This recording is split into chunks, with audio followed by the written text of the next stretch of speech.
You finished eating dinner 20 minutes ago, but you are still sitting at the table, staring at your phone, not reading anything important, not texting anyone specific, just scrolling. And the strange part is you do not even know why. Most people do this every single day, and most people never stop to ask what is actually happening, because it feels normal now. But does normal always mean okay?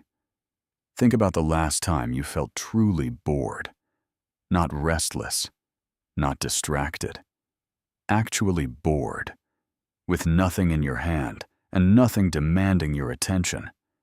You probably cannot remember, and that might be worth thinking about. This video is about something most of us feel but rarely name, that quiet strangeness that sits underneath modern life. The feeling that something is slightly off, but you cannot quite put your finger on it. Let us start somewhere familiar. You wake up in the morning, and before you even fully open your eyes, you reach for your phone. Not because something urgent happened, not because you are expecting important news. You just reach for it automatically, like breathing. And then the day begins. You check your messages before you speak to anyone in the room. You look at what other people ate for breakfast. You watch a 15-second video of someone you have never met. And then another one, and another. And somehow 30 minutes disappear. By the time you sit down to work, or study, or do anything real, you already feel a little tired, a little scattered, like you have already been somewhere and come back. But you never actually went anywhere. This is the part that most people skip over. It's because it just feels like a normal morning. But something about it feels different from how mornings used to feel. Later in the day, you get a notification. Someone liked something you posted. And for just a moment, you feel a small lift, a tiny warmth somewhere in your chest. Then it fades, and you keep scrolling. You meet a friend for coffee. The conversation is good, genuine even. But at some point, one of you checks your phone, and then the other does too. And for a few seconds, the table goes quiet. Not an awkward silence, just a gap, a small disappearance. You go home later and open your laptop. You mean to do something specific. But 20 minutes later, you are deep inside a thread about something you do not even care about. And you feel vaguely irritated. Not at anyone, just at everything or nothing. But these small moments happen dozens of times every single day. And on their own, each one seems harmless. But there is actually a pattern here, and once you start to see it, you will notice it everywhere. Think about how you watch television now. Not in a theater, not even on a proper screen sometimes.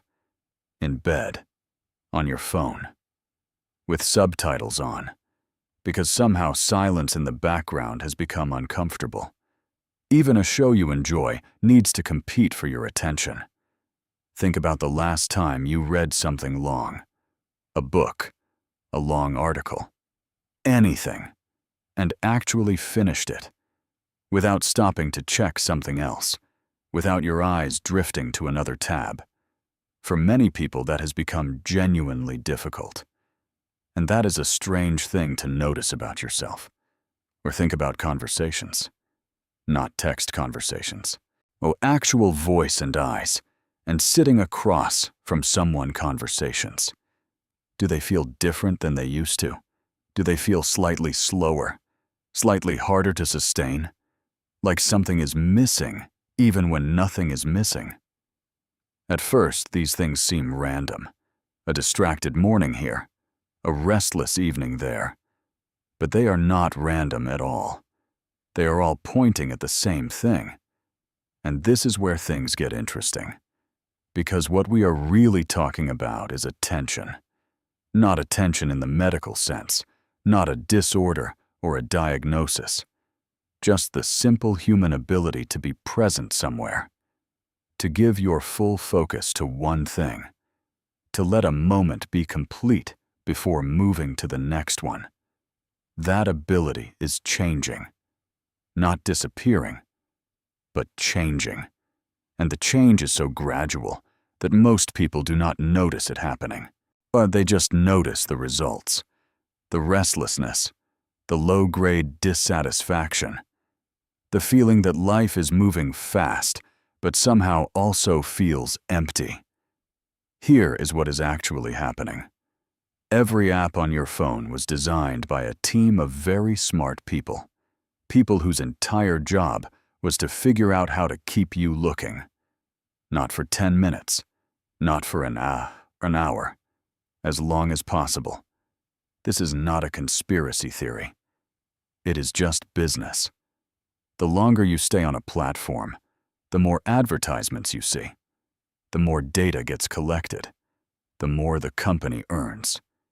Your attention is the product, and it is being optimized for constantly.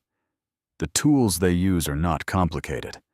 They are actually very old tricks dressed in new technology. Unpredictable rewards, social comparison, the fear of missing something.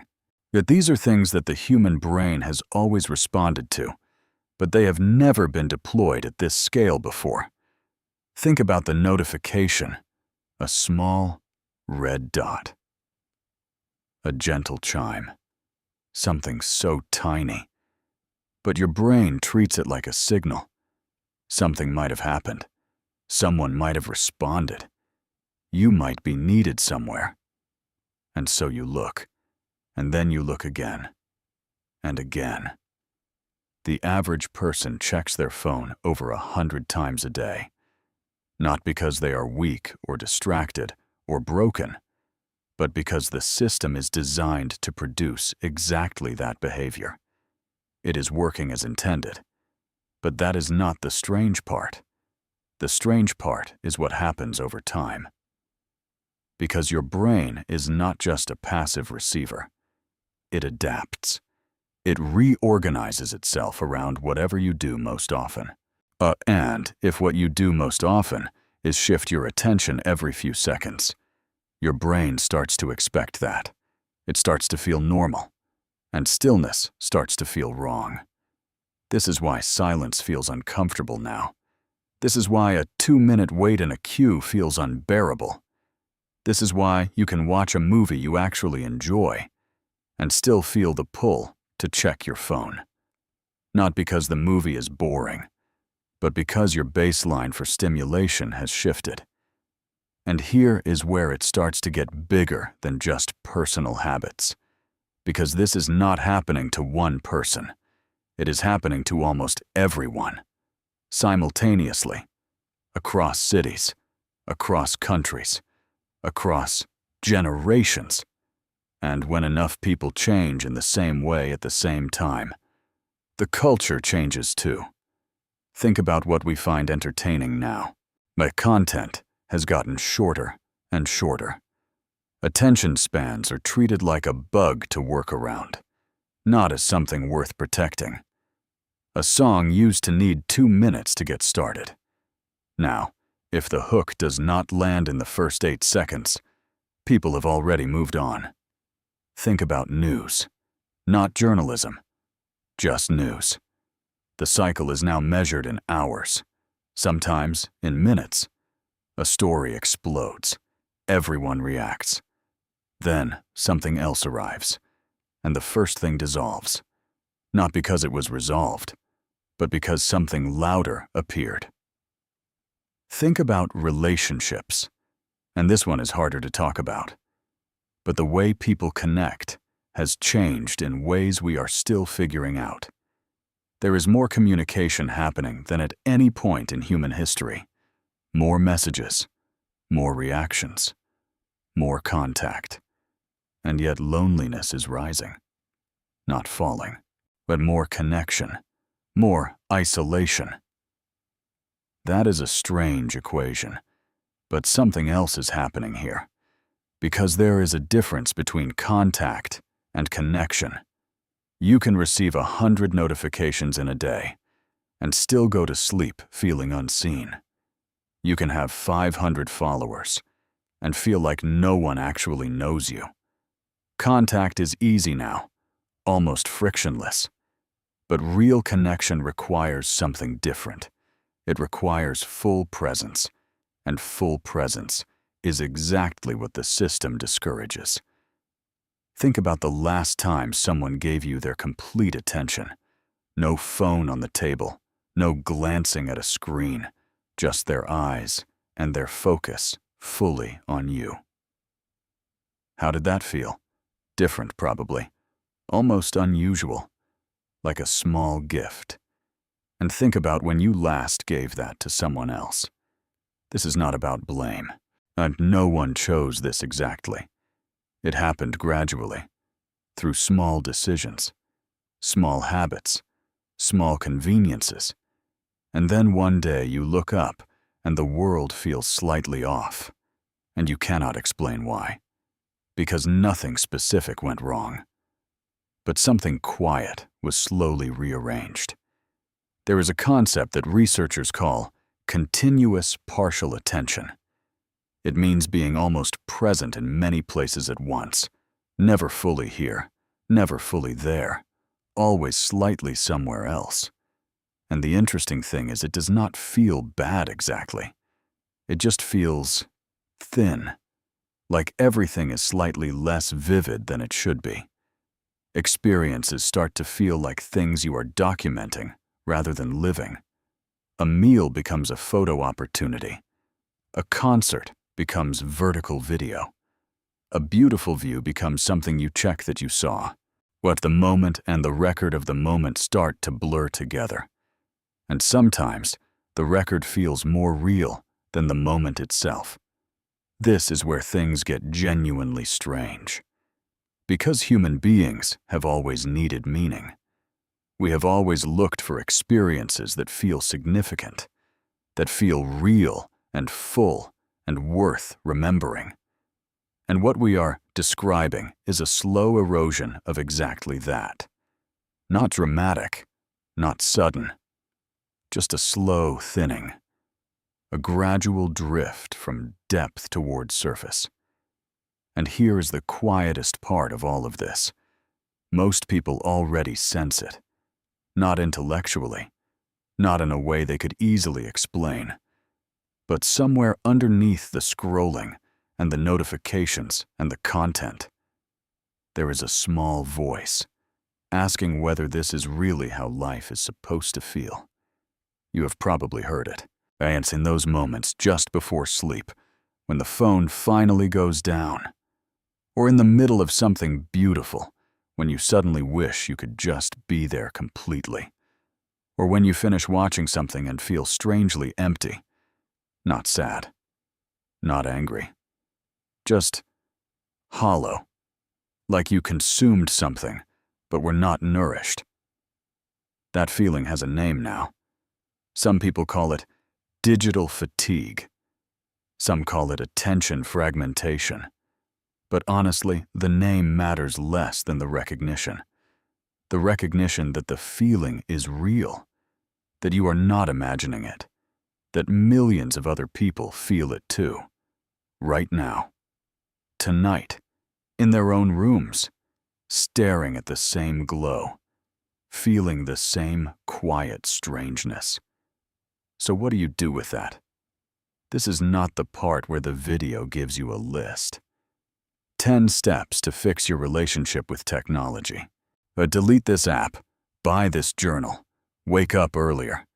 Because you already know those things, and knowing has never been the problem. The more honest question is simpler. What are you actually looking for when you reach for your phone? What is the feeling you are trying to get to? Or the feeling you are trying to move away from? Because the behavior is never really about the phone. The phone is just the easiest door. The question is what you are trying to walk toward, or away from. Most of the time it is not sinister. It is just the ordinary human need to feel connected, to feel seen, to feel stimulated, to feel like something is happening. But there is a difference between feeling connected and being connected. between feeling stimulated and being alive, between the sense that something is happening and actually being present for the thing that is happening. That gap is where most of modern life now lives, in the space between the feeling and the reality, between the contact and the connection, between the moment and the record of the moment. We started with a simple image. You sitting at a table after dinner, phone in hand, going nowhere, looking for something. And maybe now that image looks a little different, not shameful, not pathetic, just human. A person trying to find something in a world that has quietly rearranged itself, a world optimized for your attention, but not always for your life. The internet did not make life weird because it is broken. It made life feel weird because it works exactly as designed. And the design was never really about you. That is the thing worth sitting with tonight. Not as a problem to solve, just as something to notice. The dinner table is still there. The food is still warm. The people in the next room are still real. And so is that small voice asking if you are actually here.